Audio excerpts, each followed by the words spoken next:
19 को नवंबर 2023 में छत्तीसगढ़ में विधानसभा चुनाव से ठीक पहले रायपुर के एक होटल से गिरफ्तार किया गया था। आरोपी असीम दास ने गिरफ्तारी के बाद बयान दिया था कि विधानसभा चुनाव के दौरान महादेव बैटिंग ऐप के प्रमोटर्स की तरफ से भूपेश बघेल को कुल 508 करोड़ रुपए दिए गए थे, जिसके बाद छत्तीसगढ़ की राजनीति में भूचाल आ गया था। अब इस मामले में सियासत शुरू हो गई है। घोटाले में घिरते पूर्व सीएम भूपेश बघेल ने केस को राजनीति से प्रेरित बताया है। सोशल मीडिया पर पोस्ट कर पूर्व सीएम भूपेश बघेल ने लिखा कि ईडी ने अपनी सप्लीमेंट्री चार्जशीट में जिस तरह से मेरा नाम लिखा है वो पूरी तरह से राजनीतिक षड्यंत्र का हिस्सा है। ईडी अपने राजनीतिक आकाओं के इशारे पर कूट रचना कर लोगों को गिरफ्तार कर रही है और उनसे दबाव पूर्वक मेरे और मेरे सहयोगियों के खिलाफ बयान दिलवा रही है। इन बयानों में जो पैसों के लेन देन के आरोप लगाए गए हैं उनका कोई आधार नहीं है। ये किस दबाव में हो रहा है उसे सब जानते हैं। छत्तीसगढ़ सरकार की इस जांच के आधार पर ही ईडी धन शोधन का मामला बनाकर जांच कर रही है। लेकिन दुर्भाग्य है कि ईडी ने जांच को अपराध के बजाय राजनीतिक दबाव व बदनामी का हथियार बना लिया है।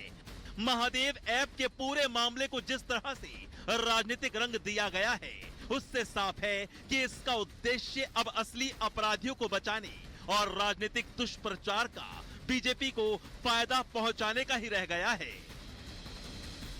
हर व्यक्ति देश में लगभग अब ईडी की कार्रवाई को इसी नजर से देख रहा है कि औजार एक हथियार सा बन गया है भारतीय जनता पार्टी के लिए, विपक्ष के लोगों को दबाव में लाना और किसी तरह से कांग्रेस की छवि पे दाग डालना और चुनाव में उसका लाभ लेना।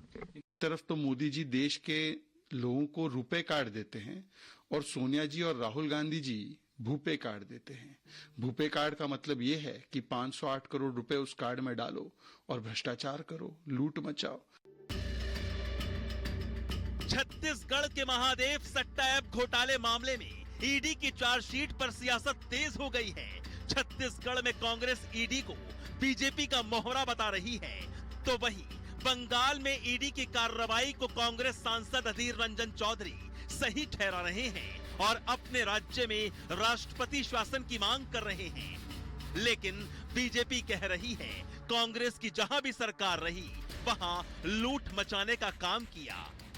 मगर अब सबसे बड़ा सवाल यह है कि ईडी की चार्जशीट में भूपेश बघेल का नाम आने के बाद क्या अब उनकी मुश्किलें बढ़ने वाली हैं?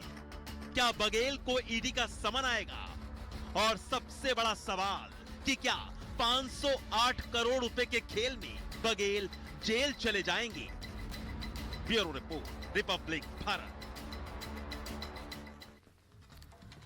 और उधर सीएम योगी ने गोरखपुर के रैन बसेरों का निरीक्षण किया, जहां ये देखा जा रहा है कि रैन बसेरों में बेसहारा लोगों को उन्होंने खुद अपने हाथों से कंबल बांटे। देखिए 1 मिनट की पूरी खबर।